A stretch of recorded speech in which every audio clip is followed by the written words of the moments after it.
Hello. ఎలా ఉన్నారండి అందరూ? నేనైతే మస్తున్నా. ఇంకా రాజస్థాన్‌లో సైడ్ బిజినెస్‌గా కూరగాయల బిజినెస్ ఏమైనా పెట్టావా నువ్వు? ఎప్పుడు కూరగాయలు పట్టుకొని ముందేసుకుంటావు అని మీరు అనుకోవచ్చు. నిజంగానేనండి. వీటికున్నంత డిమాండ్ అసలు ఎక్కడ ఉంది వేటికుంది చెప్పండి? మన దగ్గరైనా, ఇక్కడైనా, ఎక్కడైనా సరే అసలు కూరగాయలు అమ్ముకొని బ్రతకడం బెటరేమో అనిపిస్తుంది నాకు ఈ కూరగాయల రేట్ చూస్తుంటే. ఇంతకీ ఏమైంది అని మీరు అడగొచ్చు. చెప్తాను వినండి నా కష్టాన్ని.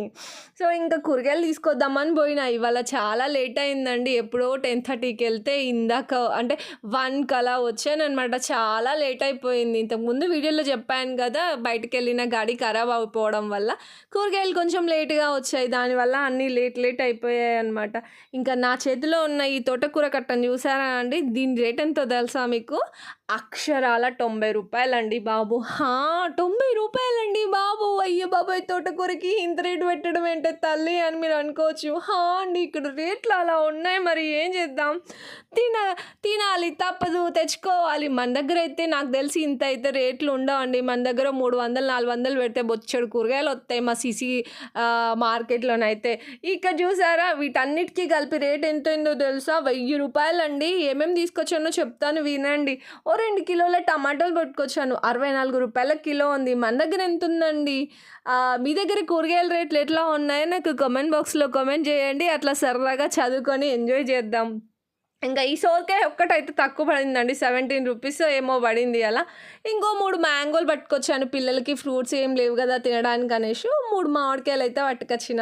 నెక్స్ట్ అరకిలకి ఎక్కువ, కిలోకి తక్కువ యాపిల్స్ పట్టుకొచ్చాను. యాపిల్స్ రేట్ కూడా పెద్దగా లేదు. 200, 220 అలా ఉందనమాట. నెక్స్ట్ వచ్చేసి కొన్ని దానిమ్మకాయలు తీసుకొచ్చాను పిల్లలకి. ఇంకా చాలా రోజులు అవుతుంది తినేసి అని స్వీట్ కార్న్ పట్టుకొచ్చిన అనమాట. ఉడకబెట్టి తిందాం అనేసి. నార్మల్‌వి తెచ్చుకుందాం, గారెలు చేసుకుందాం అంటే అవి ఎప్పుడో అమావాస్యకి, పుణ్యానికి ఒక్కసారి వస్తాయి అన్నమాట. ఇంక వచ్చిన వాటితోనే సర్దుకుందామని ఇవి పట్టుకొచ్చిన. కొన్ని పచ్చిమిర్చి పట్టుకొచ్చుకున్నాను, కొంచెం కొత్తిమీర తెచ్చుకున్నాను, కొంచెం అల్లం పట్టుకొచ్చాను. అల్లం అయిపోయింది. వీటికే రూ. 1000 అయ్యాయండి బాబు. ఇంక అసలు సామాన్యులము ఎలా అండి బ్రతికేది? ఏమ్మా నీకేంటి చక్కగా మీ ఆయనకి నెల జీతం పడుతుంది కదా అని మీరు అనొచ్చు. దానికి తగ్గ ఎంత చెట్టుకి అంతే గాడుపన్నట్టు ఎంత శాలరీ వచ్చినా ఎవరి ఖర్చులు వాళ్ళకు ఉంటాయి కదండీ. లోన్స్ కట్ అవుతా ఉంటాయి. మిగిలేది 20,000, 15,000. దాంట్లో పిల్లల స్కూల్ ఫీజులు కట్టుకోవాలి. ఇంకా ఇంట్లోకి సరుకులు తెచ్చుకోవాలి.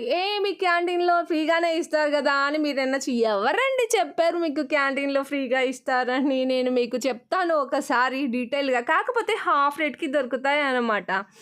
సో, ఇది